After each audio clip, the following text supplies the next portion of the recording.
요한계시록 1장 10절에서 16절 말씀을 봉독해 드리겠습니다. 주의 날에 내가 성령에 감동되어 내 뒤에서 나는 나팔 소리 같은 큰 음성을 들으니 이르되 내가 보는 것을 두루마리에 써서 에베소, 서머나, 버가모, 두아디라, 사대, 빌라델비아, 라오디게아 등 7 교회에 보내라 하시기로, 몸을 돌이켜 나에게 말한 음성을 알아보려고 돌이킬 때에 7 금 촛대를 보았는데, 촛대 사이에 인자 같은 이가 발에 끌리는 옷을 입고 가슴에 금띠를 띠고, 그의 머리와 털의 희기가 흰 양털 같고 눈 같으며, 그의 눈은 불꽃 같고, 그의 발은 풀무불에 단련한 빛난 주석 같고, 그의 음성은 많은 물소리와 같으며, 그의 오른손에 7 별이 있고, 그의 입에서 좌우에 날성검이 나오고, 그 얼굴은 해가 힘있게 비치는 것 같더라. 아멘. 할렐루야. 로마의 황제 중에 도미티안이라는 사람이 있었는데요, 이 사람은 자기를 신이라고 주장하면서 만일에 자기를 숭배하지 않고 다른 종교를 숭배하는 자들은 용서치 않겠다 했습니다. 이 바람에 황제 숭배가 대대적으로 로마에 퍼지게 되었고요, 그뿐만 아니라 당연히 황제 숭배에 동참할 수 없었던 그리스도인들은 큰 핍박을 받게 되었습니다. 이때가 대략 AD 90년경이니까 우리가 주로 이제 초대교회 이야기들을 성경에서 보잖아요. AD 40년, AD 50년, AD 60년도까지 대략적으로 교회가 이랬습니다. 그런데 한 30년 정도 지난 AD 90년경에 도미티안 황제가 교회를 대대적으로 박해를 하는 이제 이런 상태가 되어졌는데, 이때 무려 그리스도인들이 역사의 기록에 보면 4만 명이나 순교를 당했다라고 그렇게 전해지고 있습니다. 그때까지 예수님의 12제자 중에 막내였던 사도 요한이 살아 있었습니다. 그리고 이 사도 요한만 순교를 당하지 않고 에베소 교회에서 말씀을 전하는 사역자로서 일을 하고 있었는데요, 당연히 도미티안 황제 시대에 이 사도 요한이 무사할 리 없었죠. 펄펄 끓는 기름 가마솥에 사도 요한이 던져졌다고 하고요, 전설에 의하면 그가 그 뜨거운 가마솥에서, 기름솥에서 그냥 아무 해도 입지 않은 모습으로 나왔답니다. 그래서 사도 요한을 죽일 수 없다라고 판단을 해서 반모섬에 유배를 보내게 되었다고 합니다. 그 반모섬에는 이렇게 바위로 있는 작은 섬이었는데 거기 이제 좀 작은 광산이 있었나 봐요. 그래서 그 광산에서 죄수들과 함께 일하며 있을 때에 그때 우리 주님께서 사도 요한에게 영광스러운 하늘 세계, 천상의 세계를 보여주시고 또 장차 일어나게 될 미래의 사건들을 말씀해 주시는데요, 그 내용을 기록한 책이 바로 요한계시록입니다.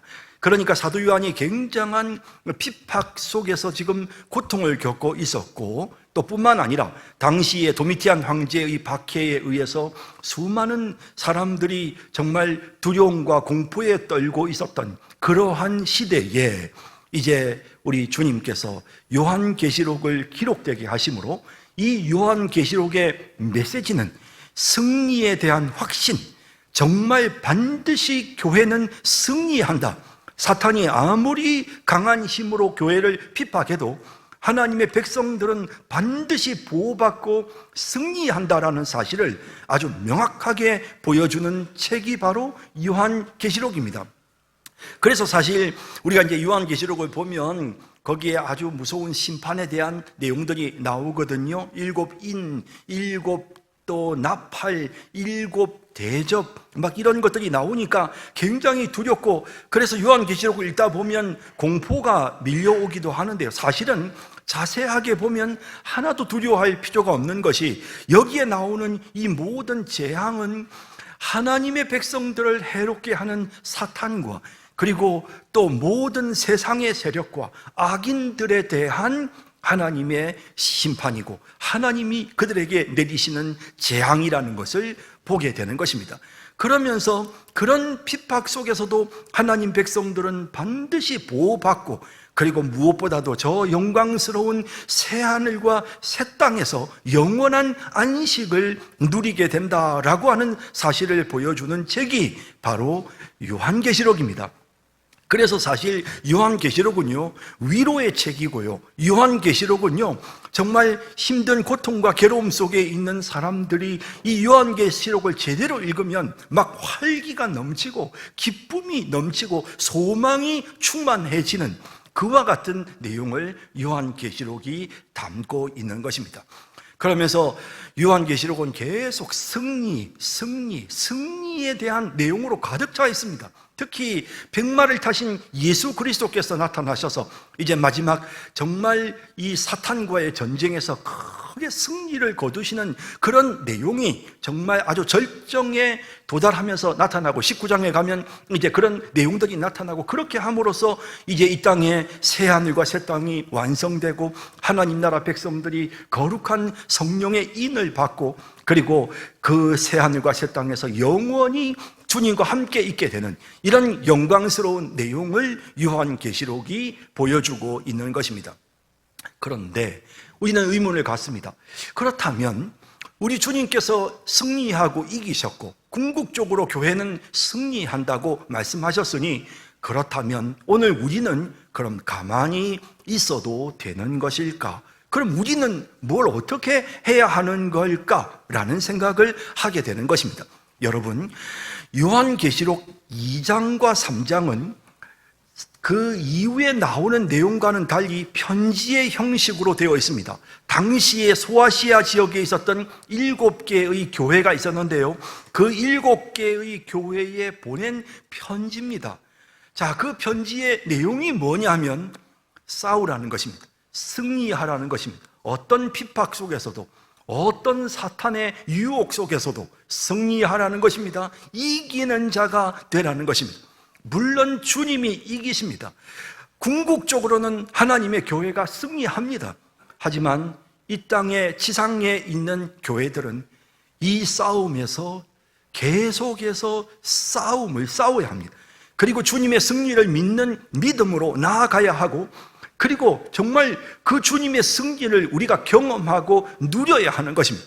그러니 이 땅의 지상교회의 성도들은 싸우고 승리하고 이겨야 합니다. 궁극적으로는 우리 주님이 승리하고 이기셔서 우리가 그 승리를 누리게 되지만, 그렇다고 해서 우리가 그냥 가만히 있는 것이 아니라 이 땅에서 우리는 싸워서 승리하는 자가 되어야 한다는 사실을 말씀하는 것입니다.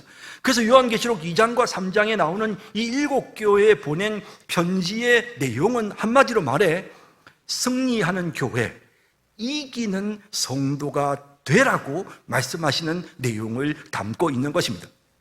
여러분, 이 소아시아에 있는 그 당시 7교회의 모습은 오늘날의 교회와 유사한 부분들이 참 많습니다. 왜냐하면 우리 교회들도 지금 사탄의 시험을 받고 있고, 사탄이 지금 우리를 공격하고 있지 않습니까? 지난 시간에도 그런 시험들이 어떤 것이 있는지를 우리가 함께 살펴봤었는데요. 자, 이런 시험들이 찾아왔을 때 과연 우리는 어떻게 이길 수 있습니까? 어떻게 싸워서 어떻게 해야 우리가 승리하는 성도, 이기는 교회가 될 수 있을까요? 자, 오늘 요한계시록 2장과 3장에 명확하게 우리 주님께서 친히 교회들을 향하여 말씀하시는 내용이 있습니다. 이제 그 내용을 살펴보면서 승리하는 교회가 되기 위해서 우리가 해야 될 일이 무엇인지를 생각해 보겠습니다. 첫째는 영혼 구원을 위한 일을 위해서 최선을 다해야 합니다. 여러분, 에베소 교회를 향한 예수님의 메시지를 살펴보면 에베소 교회가 이기고 승리하는 교회가 되기 위해 처음 사랑을 회복해야 한다라고 말씀하시는 내용을 보게 됩니다. 너를 책망할 것이 있나니 너의 처음 사랑을 버렸느니라. 그러므로 어디서 떨어졌는지를 생각하고 회개하여 처음 행위를 가지라. 만일 그리하지 아니하고 회개하지 아니하면 내가 네게 가서 내 촛대를 그 자리에서 옮기리라 라고 말씀하십니다. 처음 사랑을 버렸다 하시면서 처음 행위를 회복해라 하시면서 만약에 그거 하지 않으면 너희 촛대를 옮길 것이다 라고 말씀하시는 것입니다. 그러면 이 처음 사랑이란 건 뭡니까? 열렬한 남녀간에 불타는 사랑처럼 그렇게 주님을 열렬하게 사랑하는 뜨거운 감정, 뜨거운 마음을 의미하는 걸까요? 그 다음에 보니 분명히 처음 행위를 회복하라, 처음 너희가 했던 그 행위를 다시 가져라 라고 말씀하시는 내용이 분명히 있는 것을 보게 됩니다. 그러면 이 처음 행위라고 하는 것은 과연 어떤 것일까요? 자, 우리는 사도행전에서 에베소 교회의 초창기 모습을 보게 됩니다. 사도행전 19장에 보면 에베소 교회가 처음 복음이 전파되어져서 교회가 세워지고 교회가 성장하는 과정이 기록되어 있는데요, 이 에베소 19장에 보면 정말 놀라울 정도로 이 교회는 복음 전하는, 하나님의 말씀이 힘있게 전파되는, 그래서 수많은 사람들이 예수를 믿고 하나님의 자녀가 되는, 이방인이건 유대인이건 할 것 없이 수많은 사람들이, 심지어는 당시에 미신에 빠져 있었던 마술사들이 자신들의 마법책을 불태우고 예수를 믿는 이런 일들이 일어나고요, 정말 말씀을 전하는 중에 놀라운 이적들이 쏟아지는 것을 사도행전 19장이 우리에게 보여줍니다. 그러면서 사도행전 19장은 에베소 교회의 모습을 이렇게 한마디로 정리하는데요, 19장 20절에 보면 이와 같이 주의 말씀이 힘이 있어 흥왕하여 세력을 얻으니라 라고 말씀하십니다. 이 말씀이 전파되는데 힘있게 하나님의 말씀이 전파되어져서 하나님의 나라가 확장되고 믿지 않던 자들이 예수를 믿는 역사가 일어났다. 이것이 바로 에베소 교회의 처음 모습입니다. 세월이 30년이 지나고 난 지금에 와서, 핍박이 찾아온 지금에 와서 에베소 교회는 이 처음 행위를 중단하고 말았단 말입니다. 정말 주님을 사랑하는 뜨거운 가슴으로, 또한 정말 저 불쌍한 지옥 갈 영혼들을 사랑하는 뜨거운 가슴으로 열심히 복음 전하고 전도했던 이 교회의 이 처음 사랑의 행위가 세월이 지난 지금에 와서 중단이 되고 말았습니다. 여러분, 교회가 전도하지 않으면 어떤 결과가 찾아오는 줄 아십니까? 교회 문 닫습니다. 촛대가 옮겨질 수밖에 없는 것입니다. 전도는 교회의 생존과 관계된 문제인 것입니다. 그러니 이제 주님께서 에베소 교회를 향하여 말씀하십니다.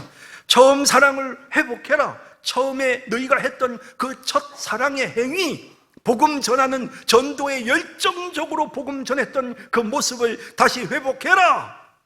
그렇게 되지 않으면 너희들에게 세워져 있었던 이 촛대가 옮겨지게 될 것이다. 너희 교회는 사라지고 말 것이다 라고 경고하시는 이런 메시지를 우리가 보게 되는 것입니다. 여러분, 교회는 전도의 문이 활짝 열려야 합니다. 교회는 복음의 문이 활짝 열려야 합니다. 빌라델피아 교회가 그런 교회였습니다. 요한계시록 7장 3장 7절 8절에 보면 빌라델피아 교회는 작은 규모의 교회였지만 하나님의 말씀을 지켰습니다. 그리고 이 빌라델피아 교회에 우리 주님께서 주신 복이 무엇이었느냐? 문이 활짝 열리는 복을 주셨다고 합니다. 빌라델피아 교회 사자에게 편지하라. 거룩하고 진실하사 다윗의 열쇠를 가지시니 곧 열면 닫을 사람이 없고 닫으면 열 사람이 없는 그가 이르시되 볼지어다 내가 내 앞에 열린 문을 두었으되 능히 닫을 사람이 없으리라 라고 말씀합니다. 이 열린 문이 무엇일까요? 이 열린 문이 어떤 것입니까? 열린 문은 복음의 문인 것입니다. 개인이 형통한 것도 열린 문이라고 할 수 있겠죠. 하지만 여기에서 말씀하시는 교회 앞에 두신 열린 문이란 복음의 문이 활짝 열려서 사람들이 예수 믿는 역사가, 복음 전하고 사람들이 교회 안으로 들어오는 이와 같은 역사가 지금 이 빌라델피아 교회에서 진행되고 있다는 사실을 보여주는 것입니다. 승리하는 교회가 되려면 전도의 문이 열려야 되는 것입니다. 그래서 말입니다, 이 빌라델피아 교회에 어떤 일이 일어나느냐 하면 이어지는 3장 9절에 보라 사탄의 회당 곧 자칭 유대인이라 하나 그렇지 아니하고 거짓말하는 자들 중에서 몇을 내게 주어 그들로 와서 내 발 앞에 절하게 하고 내가 너를 사랑하는 줄을 알게 하리라 라고 말씀하십니다. 구원의 문이 열렸는데 그 열린 문으로 누가 들어오느냐 하면 교회를 핍박하는 유대인들이 그 구원의 문으로, 전도의 문으로 들어와서 성도들 앞에서 자신들의 죄를 뉘우치고 회개하고 예수를 믿는 일들이 일어났습니다. 여러분, 핍박받는 필라델피아 교회 성도들의 입장에서는 얼마나 큰 위로가 됐겠습니까? 우리를 핍박하던 저 사람들이 예수 믿고 이제 구원받아서 교회에 와서 그동안 저희들이 잘못한 거 용서해 주세요 라고 회개하는 그런 모습을 볼 때 얼마나 큰 위로가 되었겠습니까? 필라델피아 교회는 이렇게 전도의 문이 활짝 열려서 심지어는 핍박하던 자들까지도 예수를 믿는 이런 은혜로운 역사들이 일어났다는 것입니다. 사랑하는 성도 여러분, 우리가 지금 세상과 사탄과 더불어 싸우고 있는데요, 사탄의 소나기에 있는 사람들을 우리가 복음 전파에서 그들을 빼앗아 오는 것, 이게 승리하는 것입니다. 우리가 사탄의 수하에 있어서 멸망의 길로 가고 있던 그들을 우리가 가서 빼앗아서 하나님 나라의 영광스러운 자리로 데려오는 것, 교회의 구원의 문 안으로 데리고 들어오는 것, 여러분, 이것이 승리하는 교회의 모습입니다. 여러분, 우리가 이 영적인 싸움에서 승리하는 교회, 이기는 성도가 되기 위해서 우리가 해야 될 가장 중요한 일은 전도하는 일입니다. 복음 전하는 일입니다. 여러분, 사탄의 수하에 붙잡혀서 살아가고 있는 우리의 이웃들을 이 영광스러운 교회 안으로, 그리스도의 이 축복의 자리로 인도하고 이끌어오는 그런 승리하는 교회, 이기는 성도들이 다 되시기를 진심으로 바랍니다. 두 번째는 시험이 찾아와도 끝까지 충성하는 것입니다. 교회가 승리하는 교회가 되려면, 성도가 이기는 성도가 되려면 시험이 찾아와도 끝까지 충성해야 됩니다. 여러분, 우리가 신앙생활 하다 보면 이런저런 시련이 찾아옵니다. 사탄이 우리를 끊임없이 공격하지 않습니까? 때로는 유혹을 하기도 하고요, 때로는 핍박을 주기도 하고요, 어떤 때는 마음에 상처를 주기도 합니다. 왜 나는 이렇게 힘든 일이 계속될까? 하나님이 나를 사랑하신다고 하는데 왜 내가 이렇게 늘 힘들어야 돼? 하나님께서 나한테 이 교회를 다니게 하셨는데 왜 이 교회에서 자꾸 내가 이렇게 상처를 받지? 내가 하나님의 인도하심을 받아서 결혼을 해서 가정을 이루었는데 왜 우리 부부는 맨날 이렇게 싸워야 되지? 다 집어치워. 못 살겠어, 힘들어서. 여러분, 우리는 이런 사탄의 시험에 늘 노출되어져 있습니다. 그래서 우리는 어떤 일들을 하느냐 하면 극단적인 행동을 하게 되죠. 그 극단적인 행동이라고 하는 게 뭐냐 하면 그게 바로 그냥 중단해버리는 것입니다. 집어치우는 것입니다. 사실 우리 주님이 우리에게 고난을 주실 때는 우리가 감당할 수 있도록 우리를 도와주십니다. 보십시오. 이 교회의 모습, 서문학교의 모습 2장 10절에 보면 너는 장차 받을 고난을 두려워하지 말라. 볼지어다 마귀가 장차 너희 가운데서 몇 사람을 옥에 던져 시험을 받게 하리.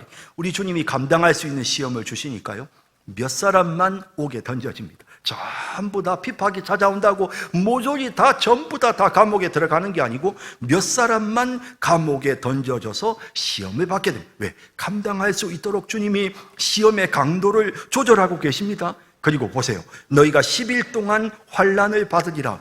이 10일 동안 환난을 받는다. 이걸 뭐 상징적인 숫자로 10이라는 숫자는 뭐 1세기, 2세기, 여러분 그렇게 해석하지 마세요. 여기서 말하는 10일은요, 그냥 한 열을 고생한다. 딱 지금 제가 표현하는 이 어감 이대로입니다. 한 열을 고생할 것이다. 너희 중에 몇 사람 감옥에 들어가서 그들이 한 열을 고생할 것이다 라고 말씀하시는 것입니다. 그것은 주님께서 고난의 강도를 조절해 주신다는 사실을 보여주고 있는 것입니다. 자, 그러면서 우리 주님께서 너희가 감당할 수 있도록 고난의 강도는 내가 조절해 준다. 너희들이 지금 겪고 있는 이 고난은 너희들이 감당 못할 그런 힘든 시험이 아니야. 얼마든지 감당할 수 있는 시험이야. 그러니 너희가 승리하는 자가 되기 위해서 해야 될 일이 뭐냐 하면 10절 후반에 이렇게 말씀하십니다. 내가 죽도록 충성하라. 그리하면 내가 생명의 관을 내게 주리라. 죽도록 충성해라 라고 말씀하시는 것입니다. 이 죽도록 충성한다는 게 무슨 뜻일까요? 끝까지 중단하지 말고 사명을 완수해라. 끝까지 믿음을 지켜라 라는 것입니다.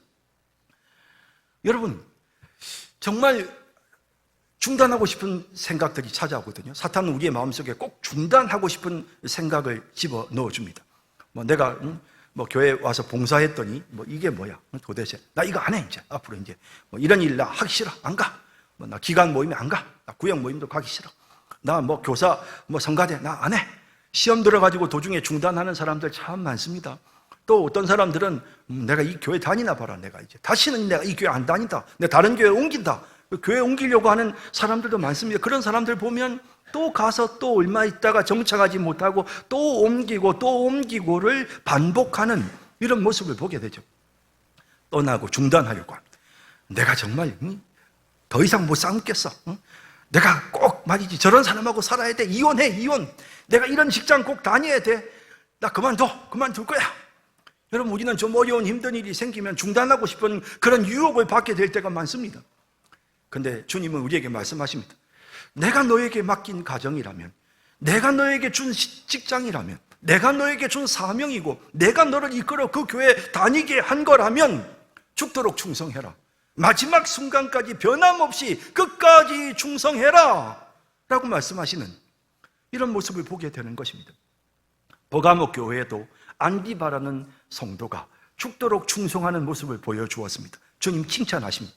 2장 13절에 보면 내가 내 이름을 굳게 잡아서 내 충성된 증인 안디바가 너희 가운데 곧 사탄이 사는 곳에서 죽임을 당할 때에도 나를 믿는 믿음을 저버리지 아니하였도다. 주님을 믿는 그 믿음, 주님께 충성을 다하는 그 신앙의 절개와 지조를 끝까지 견고하게 지키고 있는 안디바의 모습으로 칭찬하십니다. 여러분, 우리가 정말 끝까지 최선을 다해야 합니다. 우직하도록 우리에게 주신 그 직분을 지키고, 우리 주님께서 우리에게 맡겨주신 우리의 가정, 우리의 일터 소중하게 여기고 끝까지 견딜 수 있는, 충성할 수 있는 이런 모습이 우리에게 있어야 우리가 이기는 성도가 될 수가 있는 것입니다.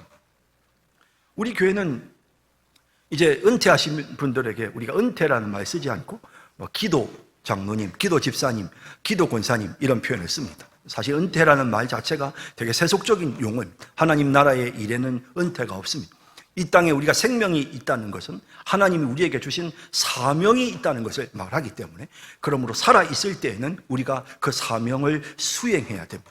그래서 은퇴라는 표현이 적합하지 않아서 우리 교회에서 기도라는 표현을 써서 기도 장로님, 기도 권사님, 기도 집사님이라고 이렇게 호칭을 합니다.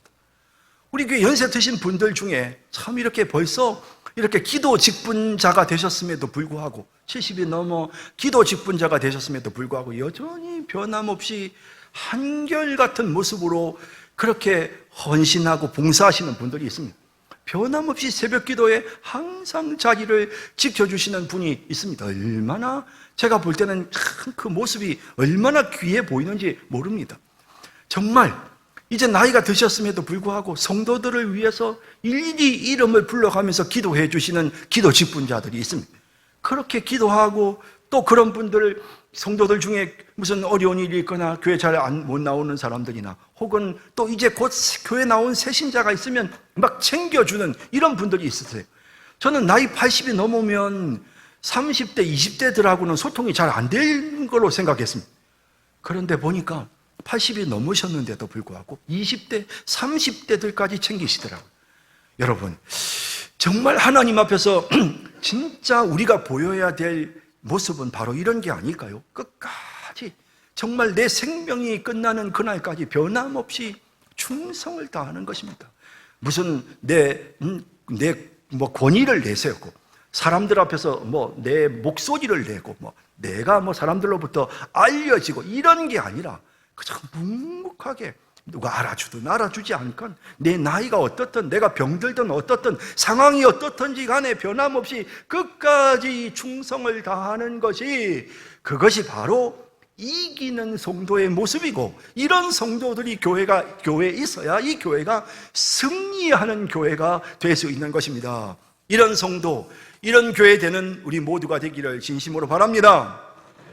세 번째는 세속주의에 빠지지 않아야 합니다.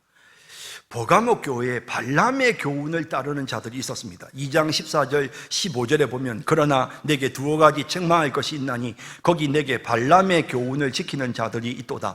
발람이 발락을 가르쳐 이스라엘 자손 앞에 걸림돌을 놓아 우상의 제물을 먹게 하였고 또 행음하게 하였느니라 라는 내용이 기록되어 있습니다. 이 발람이 하나님의 도구로 쓰임을 받았지 않습니까? 그럼에도 불구하고 모압 왕 발락이 주는 그 뇌물, 그 선물에 마음이 무너졌습니다. 그래서 그 욕심이 나서 결국 하나님의 백성들이 멸망하는 방법을 이제 이 발락 왕에게 가르쳐 주는 이런 일들로 인해 결국 발람은 심판을 받아서 죽고 맙니다. 민수기에 이 발람 이야기가 길게 나오죠. 그러니까 결국 발람이라는 사람이 보여주는 모습은 뭐냐면 하나님의 은혜를 받았고 하나님을 섬긴다고 하면서 세상도 섬기는 것입니다. 물질에 대한 욕심, 자기 만족, 자기 권위, 자기 명예, 자기 돈 이런 거에 집착해서 하나님을 나의 왕으로, 나의 하나님으로 섬기는 것이 아니고 하나님도 섬기지만 돈도 하나님처럼 생기고 명예도 권력도 하나님처럼 섬기면서 사는 종류의 사람들, 우리는 이런 사람들을 교회 안에서 세속화되었다, 세속주의에 빠졌다라는 표현을 쓰게 되죠. 이런 사람들이 교회 안에 있었다는 것입니다. 버가모 교회는 이런 사람이 있었고 또 두아디라 교회에는 이세벨이라고 하는 그런 여자 선지자가 있었다고 합니다. 이세벨은 어떻습니까? 이스라엘은 아합의 부인이 되어서 이스라엘 백성들로 하여금 하나님도 섬기고 그리고 또 바알도 섬기도록 만들었던 인물이 바로 이세벨입니다.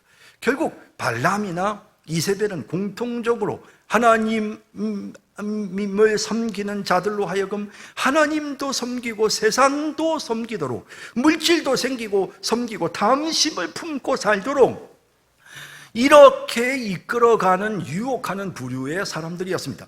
좀 더 깊이 말씀드리면 그 당시에 이 교회들의 상황들 이런 그 당시에 어떤 식으로 이 사람들이 활동했는가 이런 것들이 역사적인 기록들이 많이 있지만 그런 거 복잡하니까 생략하고요. 한마디로 말해서 이 사람들은 교인들을 세속화시켰습니다. 하나님을 따르는 것이 아니라 내 욕심을 따라서 살게 만들었습니다. 내 욕심과 내 쾌락을 따라서 살면 집니다. 패배합니다. 넘어질 수밖에 없는 것입니다. 여러분, 성도 여러분, 우리가 승리하는 성도가 되고 우리 교회가 승리하는 교회가 되려면 이런 세속주의를 버려야 합니다. 오직 주님의 뜻대로, 오직 하나님이 원하시는 대로 살겠습니다. 이런 마음가짐과 자세로 승리하시는 우리 모두가 되기를 진심으로 바랍니다. 마지막 네 번째로 자기를 살펴 성숙해져야 합니다. 4대 교회 교인들은 이미 영적인 침체에 빠져서 영적인 죽음에 이르렀습니다. 그들은 영적으로 죽은 자들이었는데 문제는 뭐냐면 자기가 영적으로 죽었다는 걸 자기가 모르는 것입니다. 보세요. 3장 1절에서 3절에 내가 내 행위를 아노니 내가 살았다 하는 이름은 가졌으나 죽은 자로다. 너는 일깨어 그 남은 바 죽게 된 것을 굳건하게 하라. 내 하나님 앞에 내 행위에 온전한 것을 찾지 못하였노니 그러므로 내가 어떻게 받았으며 어떻게 들었는지 생각하고 지켜 회개하라. 만일 일깨지 아니하면 내가 도둑같이 이르리니 어느 때에 내게 이를런지 내가 알지 못하리라. 심판하신다는 그런 무서운 경고의 메시지인 것입니다. 하나님 말씀 들으니까, 하나님 말씀 배웠으니까 그 말씀을 가지고 자기를 비춰봐야 되는 겁니다. 내가 지금 어떤 상태인지 자기 자신을 돌아봐야 되는 겁니다. 근데 자기는 똑똑하다는 거죠. 자기는 살았다는 거예요. 자기는 아주 영적으로 문제가 없다는 거예요. 이런 생각에 교만에 빠져 있으니까 정말 심각한 거죠. 이게 정말 문제입니다. 정말. 이런 자들을 향해 정신 차려야 된다. 회개하고 너희 자신이 어떤 상태인지를 너희가 제대로 성찰해야 라고 말씀하는 겁니다. 라오디게아 교회도 마찬가지였는데요. 3장 17절에 보면 내가 말하기를 나는 부자라 부유하여 부족한 것이 없다 하나 내 곤고한 것과 가련한 것과 가난한 것과 눈먼 것과 벌거벗은 것을 알지 못하는도다 라고 말씀하십니다. 참 우쭐우쭐하면서 교만한 사람들이 있어요. 보면 그러면서 자기는 뭐 아주 재산도 많고, 자기는 많이 배웠고, 자기는 뭐 똑똑하고, 뭐 자기는 뭐 아주 경험도 많고, 막 이런 이야기들을 줄줄이 늘어놓습니다. 그런데 자신이 얼마나 곤고하고, 얼마나 가련하고, 얼마나 가난하고, 눈 먹고 벌거벗은 것을 자기가 모르는 거예요. 그러니까 자꾸 자기 자랑만 하고, 자기 고집만 부리려고 하는 이런 사람들이 있단 말이에요. 이런 교만한 사람들이 있단 말이에요. 사실 이 라오디게아의 성도들을 향해서 주님 뭐라고 하시냐면, 너희가 차지도 더웁지도 아니하고 미지근하기 때문에 토해버리겠다 하셨습니다. 그 공교롭게도 이 라오디게아 옆에 히에라볼이라고 하는 도시가 바로 옆에 있었는데요, 이 도시는 온천 도시입니다. 지금도 히에라볼이 아주 유명한 온천이 나옵니다. 그래서 거기에 물이 아주 막 뜨거운 온천수가 나오는데요, 그 뜨거운 온천수, 물론 석회 성분을 갖고 있지만 아주 뜨거운 온천수는 굉장히 이렇게 사람들의 건강에도 도움이 많이 되나 봐요. 그래서 그렇게 사람들에게 유익을 주었습니다. 바로 옆에 골로새가 있었습니다. 근데 이 골로새는 또 아주 차가운 냉천수, 아주 참 차고 시원한 물이 막 쏟아져 나옵니다. 역시 여기에도 석회질이 있기 때문에 뭐 여러 가지 성분 자체가 몸에 좀 잘 안 맞는 부분이 있지만 차갑기 때문에, 그래서 이 냉수를 먹으면 너무 시원했어요. 그래서 당시에 골로새와 히에라볼리에 나오는 이 온천수와 냉수는 아주 유명했습니다. 그런데 이게 수로를 따라서 라오디게아까지 오면 어떻게 될까요? 이게 뜨거운 것도 미지근해지고 차가운 것도 미지근한 상태로 이 라오디게아로 도착하면요, 그러면 석회 성분이 있기 때문에 이 미지근한 상태로는 그걸 먹을 수가 없습니다. 먹으면 자기도 모르게 토해버리는 이런 상황이 되었는데요, 라오디게아 교회의 이 라오디게아 도시의 이 음용수, 마시는 물과 같은 상태가 바로 라오디게아 교회 성도들의 상태였습니다. 아무에게도 도움이 되지 않는 것입니다. 누구에게도 도움이 되지 않는 그런 상태에 있었단 말이에요. 그런데도 자기는 잘났고, 자기는 똑똑하고, 자기는 부족함이 없다고 생각하고 있으니 문제죠.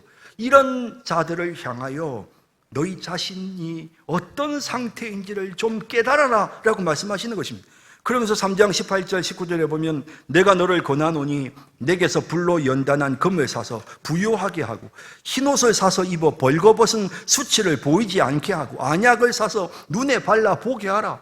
무릇 내가 사랑하는 자를 책망하여 징계하노니 그러므로 내가 열심을 내라, 회개하라 라고 그렇게 권면하시는 이런 내용을 보게 되는 것입니다. 성도 여러분, 우리가요, 승리하는 성도, 승리하는 교회가 되려면 자기를 성찰할 수 있어야 됩니다.